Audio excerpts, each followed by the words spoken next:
Il y a 20 ans, j'étais venu au Canada. Je venais me faire poignarder, j'avais échappé de très près à la mort. J'étais venu pour me restaurer un petit peu et en fait, j'étais en pleine dépression. Donc, j'ai passé tout mon temps à me déconnecter le cerveau à coups de cachet et à coups d'alcool. Et je sillonnais les rues de Montréal à la recherche d'un mauvais coup. En fait, les ténèbres m'attiraient. J'étais un mort-vivant, un mort-vivant. Si à cette époque, vous m'aviez rencontré, si à cette époque, vous m'aviez dit, Yanis, dans 20 ans, tu vas revenir au Canada pour partager ta vie, ton témoignage dans les églises, dans les prisons. Je vous aurais demandé, mais vous fumez? C'est impossible, impossible. Pourtant, tout est possible à celui qui croit. Et aujourd'hui, me voici 20 années plus tard avec vous pour partager mon témoignage. Je dis souvent, bon, ça c'est une réalité. Je remercie le pasteur, toute l'équipe de m'avoir tellement bien accueilli. On m'a logé dans un hôtel, c'est très confortable, je suis bien. Et je dis souvent, la prison, c'est pas l'hôtel. Vous êtes d'accord avec ça? Quand vous sortez de prison, normalement, vous dites ah, plus jamais, je veux remettre les pieds dans une maison d'arrêt. C'est vraiment pas agréable. Ça, c'était ma volonté, mais il faut croire que ce n'était pas la volonté de Dieu, puisque après m'avoir nettoyé au Karcher, Dieu se faisait un plaisir de me réexpédier au bagne. Mais attention, pas en tant que détenu, en tant que prédicateur de l'Évangile. Et je crois que la différence, elle est là. Dis à ton voisin, il y a certainement une différence. Et donc, finalement, je n'ai jamais été autant en prison que depuis que j'ai donné ma vie à Jésus.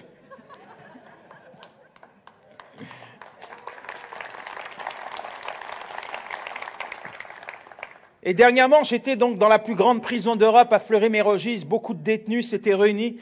Et en entrant dans l'amphithéâtre, je vois quelqu'un, un rasta, qui m'appelle et il scande mon nom, Yanis. Je me dis, mince, mais qui m'a reconnu dans cet endroit? Pourtant, c'est la première fois que j'y mets les pieds. Et plus je m'approche de la personne, plus je m'aperçois que c'est Polo. Et Polo et moi, c'est une longue histoire qui remonte 17 années en arrière. À l'époque où on se côtoyait, Polo, c'était un rasta indigent qui dormait dans la cave, et moi, le revendeur de drogue de la cité. D'ailleurs, il n'était pas rare que Polo sorte de sa cave pour me demander de quoi fumer.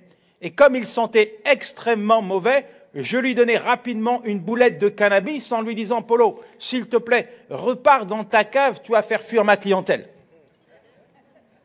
Et là, Polo, dans cette prison, il est heureux, il a le sourire jusqu'aux oreilles, il insiste pour que je vienne à ses côtés.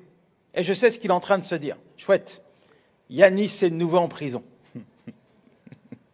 Je sais qu'il a de la drogue avec lui, il va me donner de quoi planer un peu dans ma cellule. Alors je m'approche de lui, je le salue et il me dit « Yanis, vas-y, raconte-moi, mais qu'est-ce que tu as encore fait comme bêtise pour être en prison ?» Alors je lui explique que non, aujourd'hui c'est moi l'invité, c'est moi qui suis là pour partager mon témoignage. Polo me regarde avec ses yeux rouges, il fait la grimace, il ne me croit absolument pas. Et il me dit « Yanis, depuis que je te connais, tu n'as jamais respecté qui que ce soit. Allez, assieds-toi, on va écouter le sermon du pasteur. » Ok, je prends place aux côtés de Polo et pendant que nous sommes en train de danser, de chanter, il me tape à l'épaule et me glisse délicatement à l'oreille. « Yanis, j'ai oublié de te demander quelque chose d'important. T'as de la drogue avec toi ?» Et à la fin, le pasteur dit « Voilà, aujourd'hui, nous avons un invité, quelqu'un qui a connu le milieu carcéral et qui va vous raconter ce que Dieu a fait dans sa vie. » J'ai nommé Yanis Gauthier. Je me lève, je m'approche et je commence à partager mon témoignage. Je commence à raconter comment Dieu est intervenu dans ma vie, comment Dieu m'a sorti de prison, comment Dieu a reconstruit ma vie. Et à la fin, je fais un appel. Je dis haut et fort, mais il y a peut-être quelqu'un ce matin qui veut voir Dieu pardonner ses péchés. Il y a peut-être quelqu'un ce matin qui veut confier sa vie à Jésus, qu'il se lève et qu'il s'approche. Tout le monde se lève et s'approche. Tous les détenus sont présents. Et c'est au tour de Polo. Il est devant moi, il est en larmes, il pleure. Et il me dit, Yanis, tu sais quoi? Lorsque j'étais enfant, j'allais à l'église. Le soir, c'est mon père qui me racontait des histoires de la Bible afin de m'endormir. C'était tellement beau, c'était tellement chouette. Mais à un moment donné, Yannick, j'ai commencé à faire des bêtises. Et à force de les accumuler, j'ai vraiment cru que Dieu était en colère contre moi. Alors, j'ai fermé ma Bible, croyant fermement qu'un jour, la main de Dieu allait venir me frapper, tellement j'étais mauvais, tellement j'étais perdu. Mais, en entendant ton témoignage, Yanis, il y a quelque chose qui s'est passé dans mon cœur. Parce que moi, je sais quel type d'individu tu étais. Ouais, tu étais bien plus méchant que moi. Tu étais bien plus mauvais que moi. Alors là, sur ma chaise, je me suis dit en moi-même, mais ce n'est pas croyable, ce n'est pas pensable. Si Dieu a pu pardonner quelqu'un comme toi, si Dieu a pu changer quelqu'un comme toi, il peut me pardonner et il peut changer ma vie. Et là, dans cette prison, Polo a renoué un contact avec Jésus-Christ. Oui, j'aime à dire que les mains de Dieu sont une véritable usine de recyclage. De la poussière, il retire le pauvre, du fumier, il relève l'indigent pour le faire asseoir avec les grands. Je suis venu te dire ce matin que Dieu t'aime. Dis à ton voisin, Dieu t'aime. Pour introduire un petit peu mon partage, j'aimerais vous conduire dans un texte qui se trouve dans le livre de Jérémie, chapitre 29, au verset 11. Il est dit ceci, car je connais les projets que j'ai formés sur vous, dit l'Éternel, projet de paix et non de malheur, afin de vous donner un avenir et de l'espérance. Il y a quelques années, si vous m'auriez cité ce verset, je vous aurais dit, ok, ça c'est pour toi, mais c'est pas pour moi. Dieu m'a placé sur la terre pour que je morde la poussière. Comme d'autres arrivent sur la terre pour être heureux. C'est la volonté de Dieu que je souffre, c'est mon avenir, c'est mon destin, c'est comme ça, je ne peux rien faire, je ne peux rien y changer, je dois accepter cette vie. J'avais toutes les raisons de croire à cela. Je suis le fruit d'un adultère. Mes parents se sont rencontrés dans une boîte de nuit. Leur relation n'a duré que le temps de ma conception. Nous sommes dans les années 70. Ma mère se retrouve seule parce que mon père la quitte et ma mère, issue d'une famille religieuse, elle se retrouve enceinte. Elle n'est pas mariée, alors elle est considérée comme une paria au sein de sa famille. Elle prend la fuite, elle va se cacher dans un petit appartement en région parisienne et me donne naissance en plein mois de décembre. Quand elle sort de l'hôpital dans ses bras bien emmitouflés, elle tient un enfant, un croisé, un enfant qu'elle a fait avec un homme qui vient de la Côte d'Ivoire. Et elle n'est pas mariée, et ça, elle ne peut pas l'assumer. Elle ne peut pas l'assumer. Alors, à ses yeux, je représente un fardeau, un boulet qu'elle ne peut pas supporter, qu'elle ne peut pas garder. Elle me dépose aux services sociaux, comme on met un sac dans une poubelle. À partir de là, c'en est terminé. Quelques mois plus tard, je suis récupéré par mon père, qui me ramène dans son foyer. Là, je fais la connaissance de sa femme, Mireille, de mon grand frère Franck et de mon petit frère Julien. Comme je vous l'ai dit, mon père, c'est quelqu'un qui arrive de la Côte d'Ivoire, après 11 jours de bateau, pas d'argent, pas de diplôme. Mais ce qui est important pour lui, c'est d'entrer en France. Un pays qui, à ses yeux, représente la terre promise, l'endroit où il va enfin devenir quelqu'un. Par le biais de sa conjointe, il a réussi à contracter un crédit avec lequel il ouvre une boutique de prêt-à-porter. Mais le problème de mon père, c'est qu'il confond recettes et bénéfices. Son argent, il le dilapide dans les boîtes de nuit, à s'amuser avec ses amis jusqu'au petit matin. Et à un moment donné, il est pourchassé par les créanciers, plie bagage et prend la fuite pour la Côte d'Ivoire en m'abandonnant une seconde fois. Mireille est criblée de dettes. Nous sommes relogés à la Courneuve aux 4000. 4000 pour 4000 logements sociaux. Une véritable prison à ciel ouvert où sont parqués des Noirs, des Arabes et des Juifs. Les gens urinent par les fenêtres, jettent leurs ordures. Et Mireille, si elle me garde avec elle, c'est simplement parce que je représente une manne financière, les allocations familiales. Mais très vite, elle va me faire comprendre que je n'ai pas ma place au sein du foyer. Non, moi, ma place, c'est dans cette chambre, sans jouet, sans vie, où j'ai un drap pour matelas. Chaque jour, je dois ranger l'appartement qui ressemble à une véritable porcherie. Mireille est quelqu'un qui est très colérique. Et à chaque fois qu'elle rentre du travail, c'est sur mon petit corps qu'elle déverse ses colères. Parfois, c'est la simple gifle, mais la plupart du temps, c'est les coups de poing, les coups de bâton, les coups de ceinture, les coups de fil électrique. Parfois, Elle me réveille la nuit, m'amène dans la salle de bain, ferme la porte à double tour afin que personne ne m'entende crier. Et là, elle me défonce la tête, me la balance contre les murs, me crache au visage, insulte mon père, insulte ma mère pour le mal qu'ils lui ont fait. À ses yeux, je suis le fruit d'un adultère et elle ne peut pas me supporter. Et le plus triste dans cela, c'est qu'à mes yeux d'enfant, eh bien c'est elle, ma maman. Lorsque je vais à l'école, je rencontre la misère sociale, l'héroïne fait des ravages sur mon chemin. Il y a des drogués qui m'appellent. Lorsque je m'approche d'eux, que je vois leurs bras en sang, leurs yeux révulsés, je me dis mais pourquoi ils sont dans cet état? Le soir, c'est les gars qui brûlent les voitures, c'est les gars qui se battent avec les policiers. Et je me souviens de cet après-midi où je suis en train de faire une bonne partie de football avec mes camarades. Un voisin qui en a assez de nous entendre juge bon d'ouvrir sa fenêtre, de sortir son fusil et de tirer une balle au hasard, bam, histoire de nous faire taire. Malheureusement, c'est mon copain Toufik qui reçoit cette balle en pleine poitrine et qui meurt quelques minutes plus tard sous mes yeux. Mon grand frère, pour pallier aux besoins financiers du foyer, juge bon d'ouvrir l'appartement à tous les dealers du quartier, à tous les toxicomanes qui viennent chez nous pour préparer leur drogue ou se shooter sous mes yeux. Le soir, laisse place à un spectacle encore plus effroyable. Mon frère, avec sa bande, avait pris l'habitude de sillonner les boîtes de nuit à la recherche de filles, de proies faciles qu'ils attiraient à la maison dans le but de les violer. Sous mes yeux, j'ai vu des filles se mettre le couteau au ventre, se défenestrer ou être violées.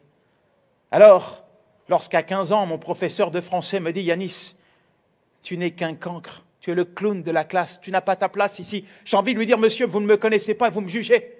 J'aime l'école. Si je ne fais pas mes devoirs, ce n'est pas de ma faute. Il n'y a pas de courant à la maison. On marche à la bougie, notre appartement a pris feu 2 fois. J'ai même pas d'argent pour m'acheter un stylo. » Mais à force d'entendre des remontrances, je commençais à croire que ce professeur avait raison. Peut-être que ma place était dehors, avec ces jeunes qui étaient ignorés par leur famille, déscolarisés. Alors je décide de quitter l'école. Je ne suis pas méchant, mais je vais devenir méchant par nécessité.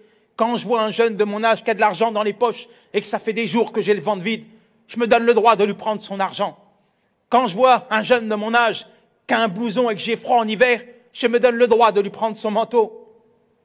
Malheureusement, je me fais arrêter. Et là, je me retrouve dans le bureau d'un juge d'instruction. Et la seule solution que madame la juge trouve pour résoudre mes problèmes sociaux familiales, c'est de m'expédier tout droit en prison.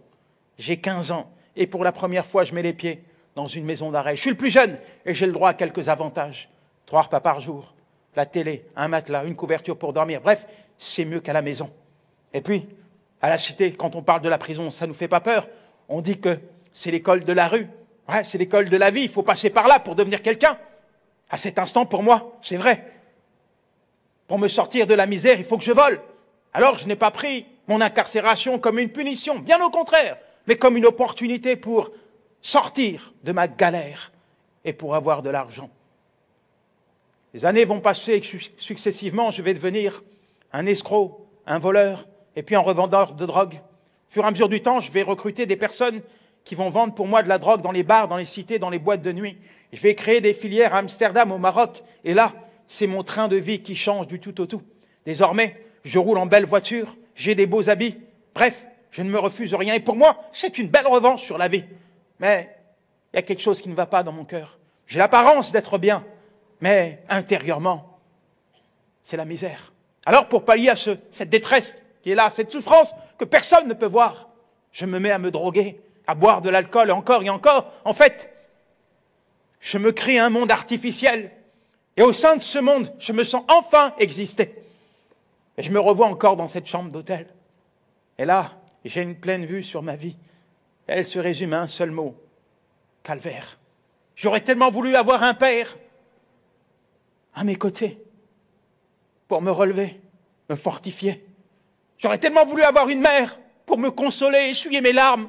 Mais j'étais tout seul, tout seul.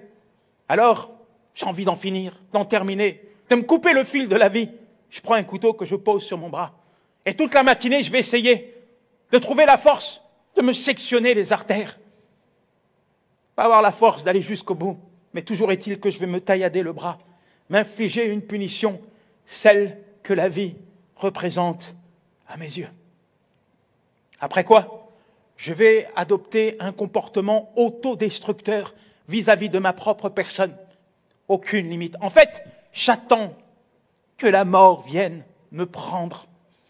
La mort me semble être un soulagement à mes souffrances. Alors, j'attends la mort. Je vais me faire tirer dessus, je vais me faire poignarder. Bref, une vie pathétique, chaotique. J'instrumentalise mon corps, à qui je fais subir de multiples addictions.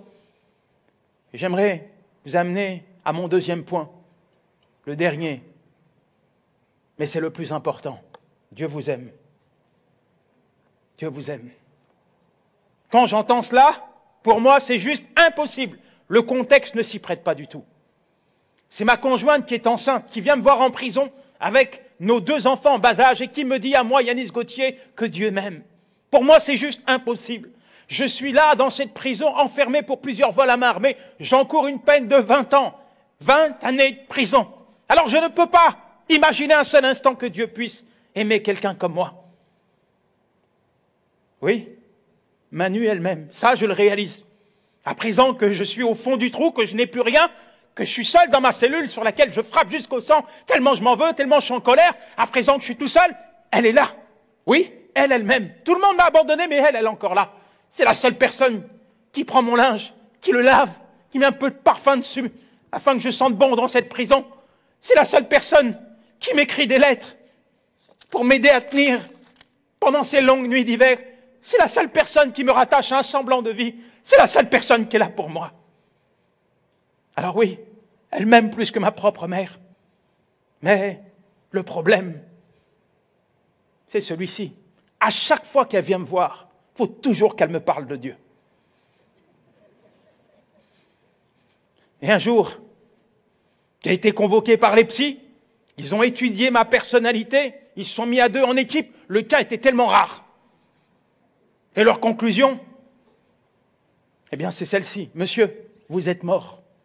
Vous n'avez pas d'émotion, vous n'avez pas de sentiments. Parlez-nous, dites-nous quelque chose. On dirait que vous êtes mort intérieurement, mais c'est vrai. Mon cœur, à cet instant, c'est de l'acier, du béton. Alors quand Manu me dit encore une fois que Dieu m'aime, j'ai envie de la faire taire à tout jamais. Viens me voir, mais ne parle pas de Dieu, d'accord? Alors je me lève sous les yeux des enfants, je la prends par le col pour lui rappeler mes vérités. Mes vérités. Hé, Manu, et comment tu oses me dire à moi que Dieu m'aime, Manu? Mes parents m'ont abandonné. Toute ma vie, j'ai galéré, j'ai souffert. J'ai fait les poubelles pour manger, Manu. Toi, tu viens me dire à moi que Dieu m'aime? J'ai dormi dans des trains, dans des bâtiments, dans des squats. J'ai vu mes amis mourir sous mes yeux, Manu. Et toi, tu viens me dire à moi que Dieu m'aime, Manu? Manu, quand j'étais enfant, que je dormais sur un bout de carton, dans une cave, après que ma belle-mère m'ait défoncé la tête à coups de poing.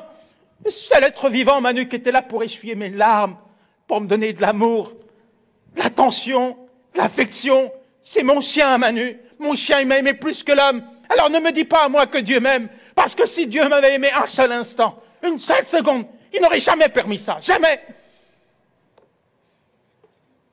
J'étais insensible, j'étais complètement paumé, complètement détruit.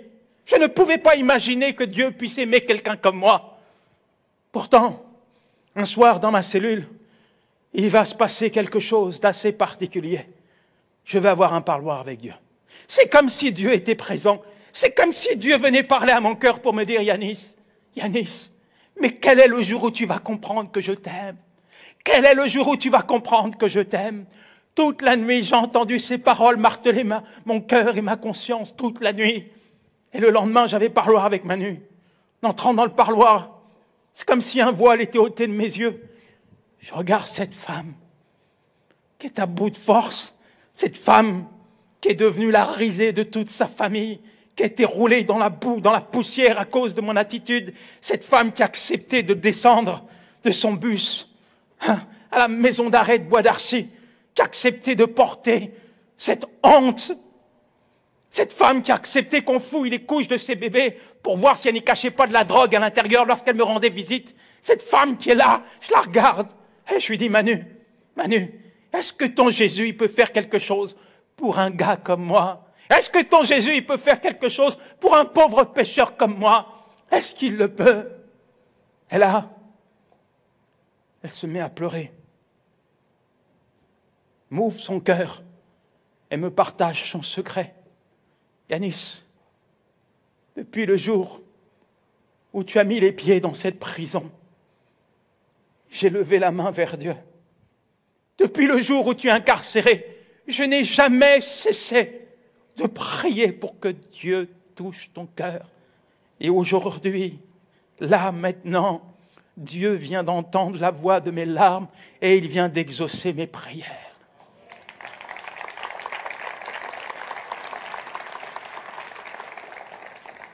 Pendant 2 jours, j'ai ressenti une paix, une joie qui ne dépendait pas des circonstances.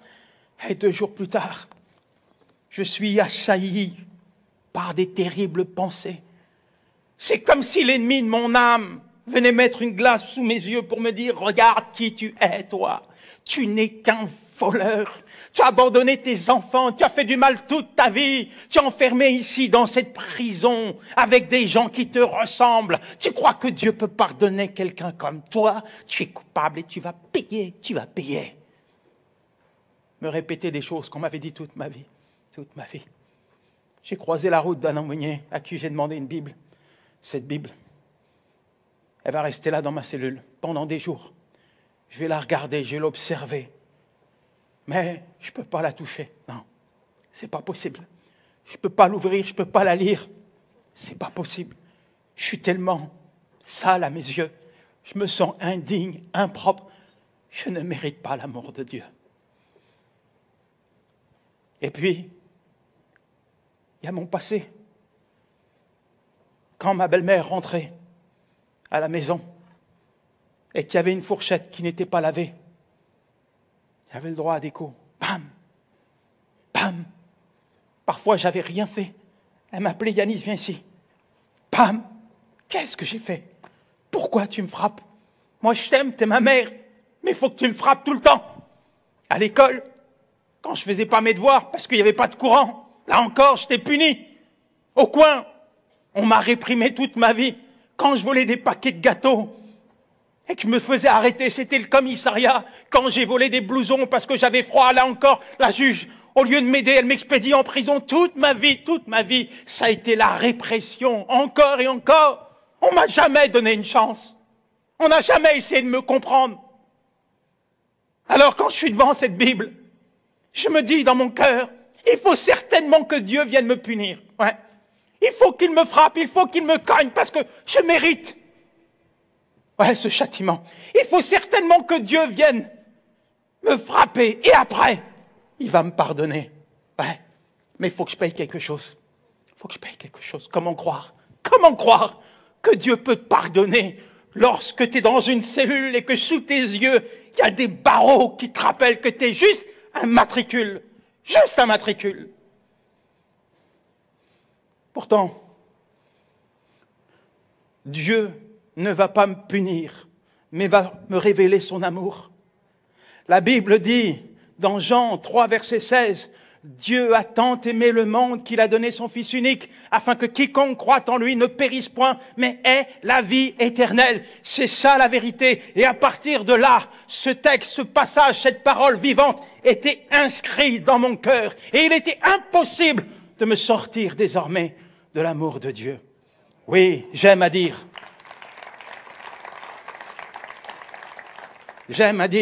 partout où je vais, que c'est dans une cellule crasseuse, au milieu des rats et des cafards, que moi, Yanis Gauthier, j'ai été visité par Dieu, que j'ai fait la paix avec lui. Et la Bible dit haut et fort que là où le péché abonde, la grâce de Dieu, elle surabonde.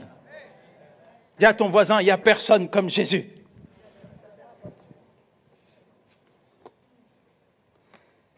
Vous savez, les miracles, ça se vit, ça ne s'explique pas.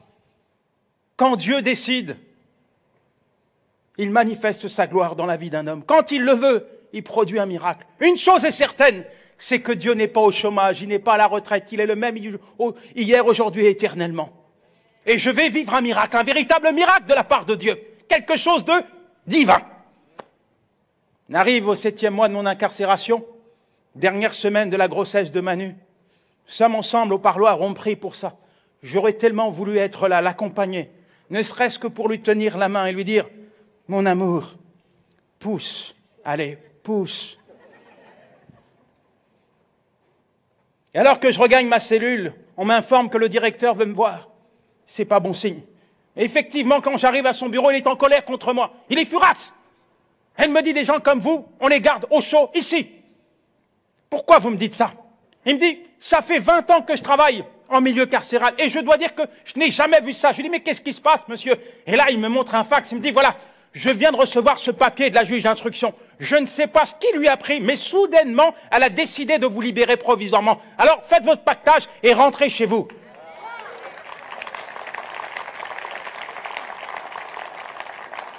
Quand j'entends ça, je lui dis, mais monsieur, il y a peut-être une erreur. Je suis Yanis Gauthier, matricule 52 964. Je suis là pour 3 vols à main armée. J'encours une peine de 20 ans. Ça fait que 7 mois que je suis en prison. Je dois attendre 3 ans avant d'être jugé. Il y a forcément une erreur, monsieur, hein?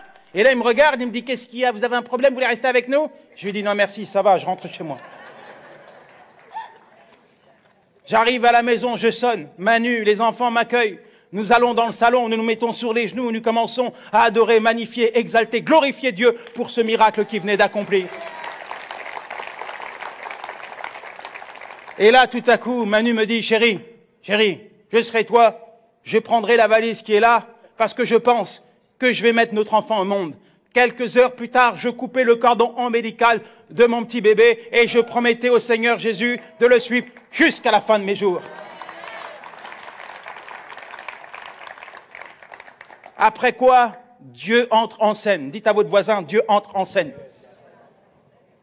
Il va me retaper, me requinquer, me rebâtir, me libérer de toute forme d'addiction. Il va faire naître en moi un vif désir d'aller à l'église. Je vais épouser Manu. Il va me donner un travail. Bref, il va me recycler. Et 36 mois plus tard, je reçois une ordonnance de prise de corps afin d'être jugé. Je dois me constituer prisonnier. Pendant 2 jours, je vais comparaître devant la justice avec mon complice qui lui est toujours incarcéré. La cour va partir délibérer. Nous sommes invités à entendre notre sentence. Nous sommes reconnus coupables. Et mon complice écope de 5 ans d'emprisonnement ferme. Mais la juge, lorsqu'elle se tourne vers moi, elle va dire, manifestement, il y a 36 mois en arrière, Yanis Gauthier était quelqu'un de dangereux pour la société. C'est pour ça que nous l'avons envoyé en prison. Mais aujourd'hui, au travers de tous les rapports qui ont été faits à son sujet, nous constatons qu'il y a une totale réinsertion. Au travers de ces rapports, eh bien, nous avons décidé de lui accorder une chance en le condamnant à une peine de sursis. Autrement dit, c'est un homme libre que je suis ressorti du tribunal. Si quelqu'un est en Christ, c'est une nouvelle créature. Les choses anciennes sont passées. Voici, toutes choses sont devenues nouvelles. 2 Corinthiens 5, verset 17. On va rappeler le piano, la pianiste. Tout allait bien. Progressivement, en fait, je commençais à vivre un vrai rêve d'avoir une famille. Je devenais ce papa pour nos enfants, ce mari pour Manu. Malheureusement, un jour, le téléphone sonne et on m'annonce une terrible nouvelle. Mon grand frère vient de se faire assassiner. Dans un restaurant, une altercation avec une bande de jeunes qui décident de mettre fin à ses jours en lui tirant 3 balles dans le corps, dont une en pleine tête. Quand j'entends ça, c'est le monde qui s'écroule sous mes pieds. On a tué mon frère. Retour en arrière, commissariat, interrogatoire, morgue, pour reconnaître son corps, qu'on a mis derrière une vitre. Il est recouvert d'un drap blanc jusqu'aux épaules. Et là, je sens une haine monter en moi. Mon frère n'avait que 30 ans. Est-ce qu'à 30 ans on doit mourir? J'aimais tellement mon frère. Le soir, j'ai retrouvé tous mes anciens potes qui me disaient la même chose. Yanis, tu ne peux pas laisser cela impuni. On sait qui a fait le coup, il faut aller venger ton frère. J'étais tellement en colère que j'ai dit OK. Et me voici dans ma voiture roulant à vive allure. J'ai tellement envie de venger mon frère. Et il y a un combat dans ma tête. Je ne sais pas quelle décision prendre. D'un côté, je pense à mon frère. Mais d'un autre, je pense à Manu, aux enfants, à toutes ces personnes que Dieu a utilisées à l'église pour redonner un sens à ma vie. Et là, j'entends la voix de Dieu qui me dit, mon enfant, reste avec moi, ne va pas venger ton frère, reste avec moi. Cette nuit, j'ai fait demi-tour. Ouais, j'ai fait demi-tour pour entrer auprès des miens. J'ai fait demi-tour et je ne suis plus jamais redevenu celui que j'étais hier. Plus jamais. Ce soir-là, j'ai fait demi-tour. J'ai fait demi-tour. Quelques jours plus tard, on a procédé à son enterrement. Mon frère était très connu, beaucoup de gens étaient là. Et j'ai porté mon frère, j'ai porté son cercueil. Et alors que je le conduisais jusqu'à ce trou qu'on avait creusé dans la terre, je pensais à cette Bible que mon frère emportait partout avec lui. Cette Bible, quelqu'un lui avait offert dans le métro, dans la rue, je ne sais pas.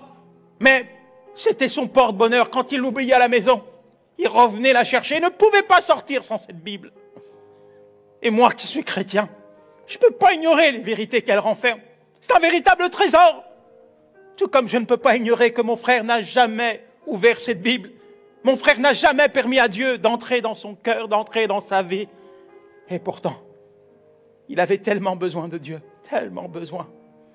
Mon frère a connu 19 fois la prison. 19 fois. La prison l'a détruit.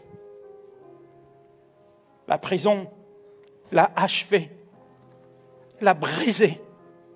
À chaque fois qu'il sortait, mon frère était de plus en plus endurci contre lui. Il est devenu polytoxicomane. Du matin au soir, il fallait qu'il se déconnecte le cerveau. Tous les quarts d'heure, il lui fallait sa ligne de cocaïne. Parfois, il prenait des lames de rasoir, se mettait là dans le salon sous nos yeux, se taillait le corps, comme pour évacuer une souffrance, comme pour évacuer une détresse qui le rongeait intérieurement. Il criait sa douleur. Alors là, je sens le poids de son corps dans ce cercueil, je lui en veux. Je me dis, mais c'est pas croyable. À chaque fois que tu avais cette Bible dans ta poche, c'est comme si Dieu venait frapper à la porte de ton cœur. C'est comme si Dieu venait frapper à la porte de ton cœur pour te dire, mais Marc, donne-moi ta vie. Donne-moi ta vie. Donne-moi tes souffrances. Donne-moi tout ce qui te détruit. Même si à tes yeux, ta vie n'a plus de valeur. À mes yeux, elle a une valeur inestimable. Je veux lui redonner un sens. Donne-la-moi. Mais mon frère n'a jamais fait ce choix. Il est mort avec une Bible dans sa poche, sans avoir confié sa vie à Jésus. Alors je suis reparti du cimetière avec juste une conviction, juste une. La seule différence, et je dis bien la seule différence entre mon frère et moi, se résume à un choix et une décision. Un jour dans ma cellule, j'étais mort, plus rien à faire. Il est fichu ce gars-là, fichu. Il n'y a plus rien à faire. J'avais mis un point à mon avenir, un point, tout était en ruine autour de moi. Tellement de misère et de détresse. Mais là, au milieu de ce chaos, Dieu est venu frapper à la porte de mon cœur et m'a dit, Yanis, veux-tu vivre? Veux-tu vivre, mon enfant? Tel que j'étais, j'aurais pu choisir de regarder à toutes ces ruines. J'aurais pu choisir de dire non, c'est pas possible. Je suis un mort vivant et je vais mourir bientôt. J'aurais pu choisir de rester accroupir dans ma cellule. Pourtant, j'ai décidé de regarder à Dieu, de saisir sa main et de le laisser faire.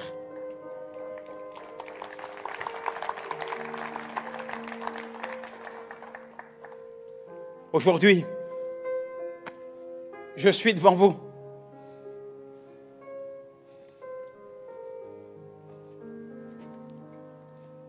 J'ai enterré mon père. J'ai enterré ma belle-mère. J'ai enterré ma mère. Emmanuel et moi, nous sommes à présent mariés depuis une vingtaine d'années. Nous n'avons plus 3 mais 6 enfants. Et c'est ensemble en famille, que nous parcourons les églises, les prisons, les endroits les plus sales de la terre, pour dire haut et fort, qu'avec Dieu, c'est possible de changer. Avec Dieu, c'est possible de changer. Et c'est ce que je suis venu te dire ce matin. Quelle que soit ta vie, quelle que soit la noirceur, la lourdeur de ton péché, Jésus-Christ tend les bras ce matin. La Bible dit que Jésus ne mettra jamais dehors celui qui vient à lui. Tel que tu es, Dieu te veut comme ça. Il t'aime tellement, il t'aime tellement, il t'aime tellement. Entends-le, il t'aime tellement, il te veut maintenant. Pas demain, pas demain. Ne dis pas demain. Parce que demain peut-être n'arrivera jamais. Demain peut devenir ton pire ennemi, ton pire ennemi. C'est aujourd'hui, si tu entends la voix de Dieu, c'est maintenant qu'il faut prendre une décision. Alors, j'aimerais que nous puissions terminer par la prière. J'aimerais vous demander de vous lever.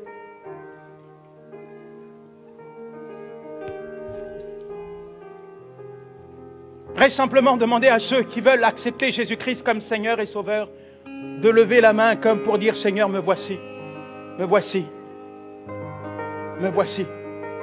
Merci, Père, pour toutes ces mains qui se lèvent.